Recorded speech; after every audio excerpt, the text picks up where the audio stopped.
कृष्ण ने कहा था। ऐसा होगा कलयुग। सतयुग में शिव, त्रेता में राम, द्वापर में श्री कृष्ण और कलिकाल में भगवान बुद्ध हिंदू धर्म के केंद्र में हैं। लेकिन श्री कृष्ण के धर्म को भूत, वर्तमान और भविष्य का धर्म बताया गया है। श्री कृष्ण का जीवन ही हर तरह से शिक्षा देने वाला है। महाभारत और गीता विश्व की अनुपम कृति है। वर्तमान युग में महाभारत के एक प्रसंग से आज का मानव कुछ सीख ले सकता है। यह प्रसंग उस वक्त का है जबकि पांचों पांडवों को वनवास हो गया था। वनवास जाने से पूर्व पांडवों ने भगवान श्री कृष्ण से कहा, हे श्री कृष्ण, अभी यह द्वापर का अंतकाल चल रहा है। आप हमें बताइए कि आने वाले कलयुग में कलिकाल की चाल या गति क्या होगी और कैसी होगी। श्री कृष्ण कहते हैं, तुम पांचों भाई वन में जाओ और जो कुछ भी दिखे वह आकर मुझे बताओ, मैं तुम्हें उसका प्रभाव बताऊंगा। पांचों भाई वन में चले गए।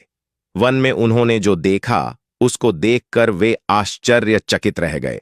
आखिर उन्होंने वन में क्या देखा और श्री कृष्ण ने क्या जवाब दिया, जानने के लिए कृपया वीडियो के अंत तक बने रहें। चलिए जानते हैं। सबसे पहले युधिष्ठिर ने क्या देखा। पांचों भाई जब वन में रहने लगे तो एक बार चारों भाई अलग अलग दिशाओं में वन भ्रमण को निकले। युधिष्ठिर भ्रमण पर थे तो उन्होंने एक जगह पर देखा कि किसी हाथी की 2 सूंड है। यह देखकर युधिष्ठिर के आश्चर्य का ठिकाना नहीं रहा। अर्जुन दूसरी दिशा में भ्रमण पर थे। कुछ दूर जंगल में जाने पर उन्होंने जो देखा उसे देखकर वे आश्चर्य में पड़ गए। उन्होंने देखा कि कोई पक्षी है, उसके पंखों पर वेद की रचाएं लिखी हुई हैं, पर वह पक्षी मुर्दे का मांस खा रहा है। दोनों भाइयों की तरह भीम भी भ्रमण पर थे। भीम ने जो देखा वह भी आश्चर्यजनक था। उन्होंने देखा कि गाय ने बछड़े को जन्म दिया है। जन्म के बाद वह बछड़े को इतना चाट रही है कि बछड़ा लहूलुहान हो गया। वहीं सहदेव जब भ्रमण पर थे तो उन्होंने चौथा आश्चर्य देखा कि 6-7 कुएं हैं और आसपास के कुओं में पानी है, किंतु बीच का कुआं खाली है। बीच का कुआं गहरा है, फिर भी पानी नहीं है। उन्हें यह देखकर घोर आश्चर्य हुआ कि ऐसा कैसे हो सकता है। वहीं नकुल भी भ्रमण पर थे और उन्होंने भी एक आश्चर्यजनक घटना देखी।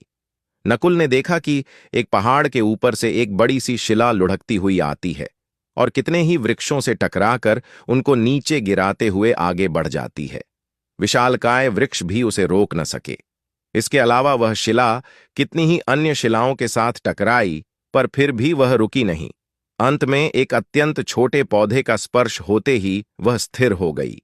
पांचों भाइयों ने अपने देखे गए दृश्य की चर्चा की और शाम को श्री कृष्ण को अपने अनुभव सुनाए। सबसे पहले युधिष्ठिर ने कहा कि मैंने तो पहली बार 2 सूंड वाला हाथी देखा। यह मेरे लिए बहुत ही आश्चर्यजनक था। तब श्री कृष्ण कहते हैं, हे धर्मराज, अब तुम कलिकाल की सुनो। कलयुग में ऐसे लोगों का राज्य होगा जो दोनों ओर से शोषण करेंगे, बोलेंगे कुछ और, करेंगे कुछ, मन में कुछ और कर्म में कुछ। ऐसे ही लोगों का राज्य होगा।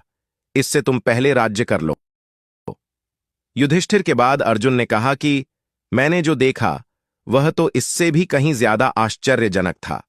मैंने देखा कि एक पक्षी के पंखों पर वेद की आर्चाएं लिखी हुई थीं और वह पक्षी मुर्दे का मांस खा रहा था। तब श्री कृष्ण कहते हैं, इसी प्रकार कलयुग में ऐसे लोग रहेंगे जो बड़े ज्ञानी और ध्यानी कहलाएंगे। वे ज्ञान की चर्चा तो करेंगे लेकिन उनके आचरण राक्षसी होंगे। बड़े पंडित और विद्वान कहलाएंगे, किंतु वे यही देखते रहेंगे कि कौन सा मनुष्य मरे और हमारे नाम से संपत्ति कर जाए। हे अर्जुन, संस्था के व्यक्ति विचारेंगे कि कौन सा मनुष्य मरे और संस्था हमारे नाम से हो जाए। हर जाति धर्म के प्रमुख पद पर बैठे विचार करेंगे कि कब किसका श्राद्ध हो, कौन कब किस पद से हटे और हम उस पर चढ़े। चाहे कितने भी बड़े लोग होंगे, किंतु उनकी दृष्टि तो धन और पद के ऊपर ही रहेगी। ऐसे लोगों की बहुतायत होगी, कोई कोई विरला ही संत पुरुष होगा। अर्जुन के सवाल के जवाब के बाद भीम ने अपना अनुभव सुनाया। भीम ने कहा कि मैंने देखा कि गाय अपने बछड़े को इतना चाटती है कि बछड़ा लहूलुहान हो जाता है। तब श्री कृष्ण कहते हैं, कलयुग का मनुष्य शिशुपाल हो जाएगा।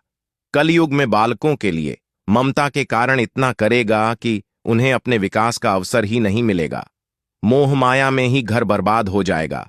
किसी का बेटा घर छोड़कर साधु बनेगा तो हजारों व्यक्ति दर्शन करेंगे, किंतु यदि अपना बेटा साधु बनता होगा तो रोएंगे कि मेरे बेटे का क्या होगा। इतनी सारी ममता होगी कि उसे मोह माया और परिवार में ही बांध कर रखेंगे और उसका जीवन वहीं खत्म हो जाएगा। अंत में बेचारा अनाथ होकर मरेगा। वास्तव में लड़के तुम्हारे नहीं हैं, वे तो बहुओं की अमानत हैं। लड़कियां जमाइयों की अमानत हैं और तुम्हारा यह शरीर मृत्यु की अमानत है। तुम्हारी आत्मा परमात्मा की अमानत है। तुम अपने शाश्वत संबंध को जान लो बस। भीम के बाद सहदेव ने पूछा, हे श्री कृष्ण, मैंने जो देखा उसका क्या मतलब है? मैंने यह देखा कि 5-7 भरे कुओं के बीच का कुआं एकदम खाली था, जबकि ऐसा कैसे संभव हो सकता है? तब श्री कृष्ण कहते हैं, कलयुग में धनाढ्य लोग लड़के लड़की के विवाह में, मकान के उत्सव में, छोटे बड़े उत्सवों में तो लाखों रुपए खर्च कर देंगे, परंतु पड़ोस में ही यदि कोई भूखा प्यासा होगा तो यह नहीं देखेंगे कि उसका पेट भरा है या नहीं। उनका अपना ही सगा भूख से मर जाएगा और वे देखते रहेंगे। कहने का तात्पर्य यह कि कलयुग में अन्न के भंडार होंगे, लेकिन लोग भूख से मरेंगे। सामने महलों बंगलों में ऐशो आराम चल रहे होंगे, लेकिन पास की झोपड़ी में आदमी भूख से मर जाएगा। एक ही जगह पर असमानता अपने चरम पर होगी। सहदेव के बाद नकुल ने श्री कृष्ण को बताया कि मैंने भी एक आश्चर्य देखा। वह यह कि एक बड़ी सी चट्टान पहाड़ पर से लुढ़की। वृक्षों के तने और चट्टाने उसे रोक न पाए, किंतु एक छोटे से पौधे से टकराते ही वह चट्टान रुक गई। तब श्री कृष्ण ने कहा, कलयुग में मानव का मन नीचे गिरेगा, उसका जीवन पतित होगा। यह पतित जीवन धन की शिलाओं से नहीं रुकेगा, न ही सत्ता के वृक्षों से रुकेगा, किंतु हरि नाम के एक छोटे से पौधे से, हरि कीर्तन के एक छोटे से पौधे से मनुष्य जीवन का पतन होना रुक जाएगा। श्रीमन नारायण नारायण हरि हरि। तो दोस्तों, आशा करता हूं कि आज का ये वीडियो आपको जरूर अच्छा लगा होगा। आपसे विनम्र निवेदन करता हूं कि वीडियो को एक लाइक और शेयर जरूर करें, और वीडियो में अंत तक बने रहने के लिए आपका धन्यवाद। आप अपना और अपनों का ख्याल रखें। राधे कृष्णा।